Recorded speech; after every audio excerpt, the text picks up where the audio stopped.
the what and why of African American genealogy. Why is it necessary? What do we do it for? And where has the history gone? My name is Roberta Ridley. I am the daughter of Richard Ridley, who was the son of Anthony Benjamin Ridley, who was the son of Daniel Ridley, who was the son of Edith Ridley, who was the daughter of Hannah Ridley, I believe. At this point, we are now at approximately 1797 in the United States of America, and Edith and Hannah and Daniel were all slaves. What happened and why did it happen? Approximately 400 years ago, slaves were attacked, African people in their own villages on the continent of Africa. If you will stop and imagine with me that you are a child playing with your friends and your brothers and your sisters in a village full of great aromas of cooking that takes place by the women and the men making music and perhaps hunting. You're having a great day, and all of a sudden, a daughter is snatched, a son is snatched, a father is clubbed and taken captive, a mother is extracted from her children. Mothers are screaming for their children, fathers for their wives, sisters for their brothers, and brothers for their sisters, all to be chained and taken away to a land unknown to either of them. Never to see their families, never to know the normalcy of life in a village that they love, that has been home for them. Taken across a great ocean to a land where there's nothing in common with what their lives were. This was slavery. This was slavery, and this is what the beginning of the United States was. People who were taken into captivity, forced to provide labor and just about every other service that people would require in order to live in this country. It is very important that African American people have the ability to do genealogy research, to know where they come from and how. The census records that reflect information for African Americans do not provide information by and large for African Americans until 1870, after the Emancipation Proclamation. The 1865, we hear a call that there is freedom for people who had no freedom, and they had nothing really to be freed to. They had no land, they had no property, they had not an education. They were turned loose in a country where they were rejected from the very beginning. African Americans represented 11.5 million of the first 14 million immigrants coming into this country. Yet they came in bondage, they were retained in bondage, and they were miserably treated in order to retain a subservial status. This subservial status has been passed on from generation to generation, from slave to emancipated slave sharecropper into the Jim Crow laws, throughout the Civil Rights Movement, and then the new Jim Crow as we speak today. In order for African Americans to rise above the shame and the bondage of the label of slavery, it is important for them to be able to reconnect with their heritage. It is important for the country as a whole to have this reconnection take place in order to have individuals who function with pride and dignity in terms of their contributions. African Americans have contributed to the construction of this country from the very beginning, and they remain doing so, representing the largest labor mass from its origin to this time. We want to acknowledge that there has been a number of programs, there have been a number of individuals who were very much involved with the abolitionist movement going back to the early 1700s. It was not the intention of the founding fathers that there would be people that would be classified as people that would be subordinates, slaves for life. It was the idea that this was a land for dreams to come true. And the African American people who came did not volunteer to come. African Americans are classified even as I speak, as the only non-immigrant group to come into this country. Every other culture group that has come came because they chose to come. African Americans did not choose to come.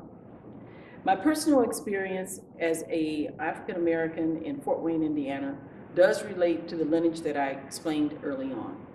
I am the daughter of Richard Ridley, who was the father of 9 children.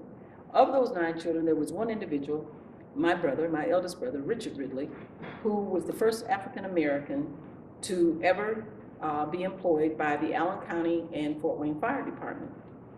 When Richard was interviewed for this position in 1961, he was one of few African Americans who they felt were qualified. He went through a great deal of testing, interviews, all sorts of eliminations, if you will, to determine if or not he would be a worthy candidate for the position as a firefighter for Fort Wayne Firefighting Department. In 1961, he did get that position.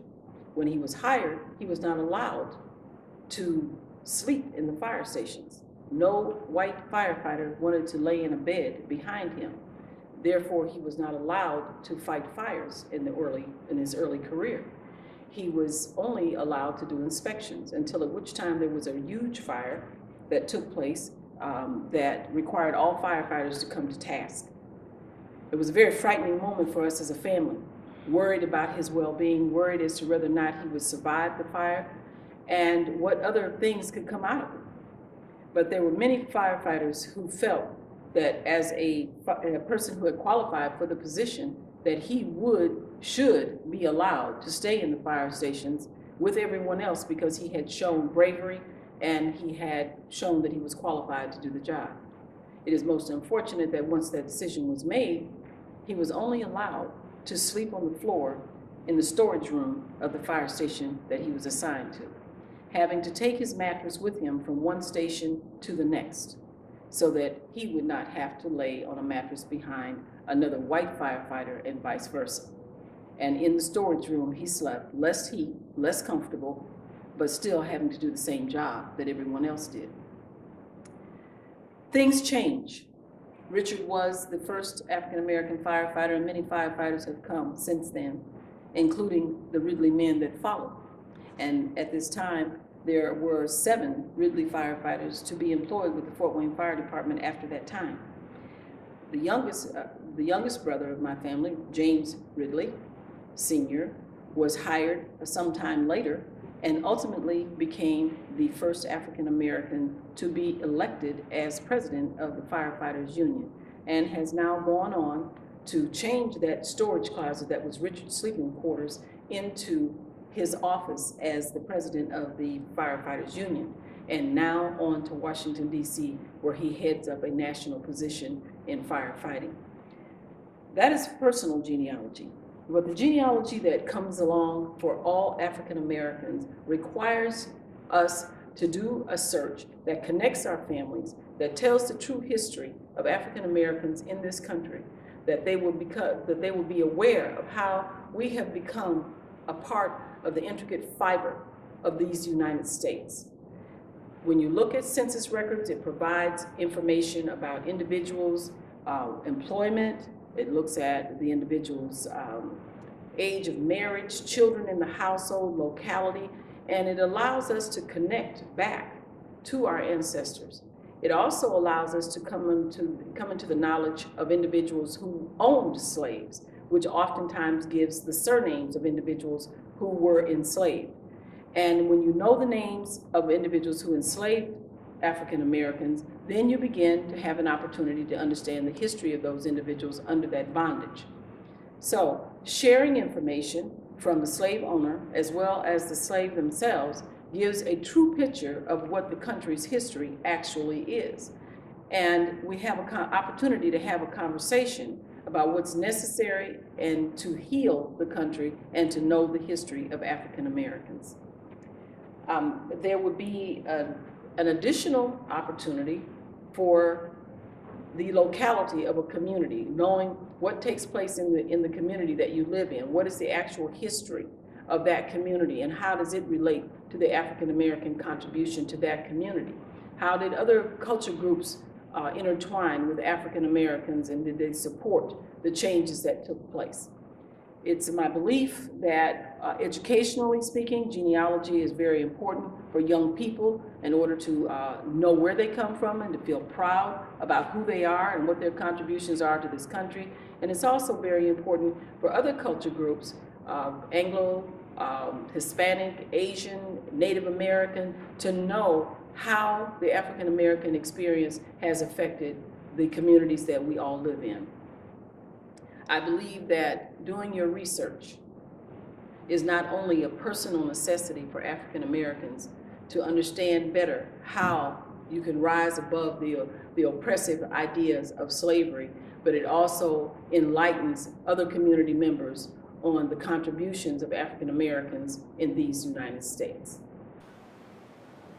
The results of the African diaspora have been devastating to African American people worldwide. It is unfortunate that some people actually function under the misnomer that Africans were only brought to the United States as slaves, but certainly they were dispersed into Europe and other parts of the world long beforehand.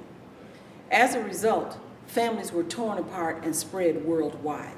Surnames changed, names themselves changed, and when you have names changed and you don't know where your family has been sent to, how do you reconnect? The results are very evident in our African American families not being able to communicate or to identify with each other in a various and sundry ways. Not to know one's history, to disregard it because it's just over and it happened and don't think about it. And then you have the reoccurrence of the results of slavery taking place today in broken families, children having children, fathers not in the homes with their children, and actually acting out on the things that took place during slavery, only it's their choice. So, in order to change these things, it is very important to look at the history that has caused it. I think that when we consider the history and look at what's taking place today, we should be encouraged to try to identify what took place and at the same time try to pull these families back together. I think that when you do the genealogy and you share this with your family, you discover parts of your family, not only in these United States, but all over. It is very significant to do this and to establish the family unit now so that you can start building on this history so that the children and the grandchildren of those individuals will be able to tell the story better than we are telling it right now. History is very important to every culture. We, as African Americans, have been written out of the United States history with the exception of the identity of slavery. Recently, there are a few people that are identified in terms of their contributions. Sure, we know the great ones, the Carter G. Woodsons, and we know of George Washington Carver, and we know of Madam C.J. Walker. But what of your father, your grandfather, and his father? These are stories that need to be told. They need to be written and they need to be shared within your community so that the true story is told of the African American experience in these United States.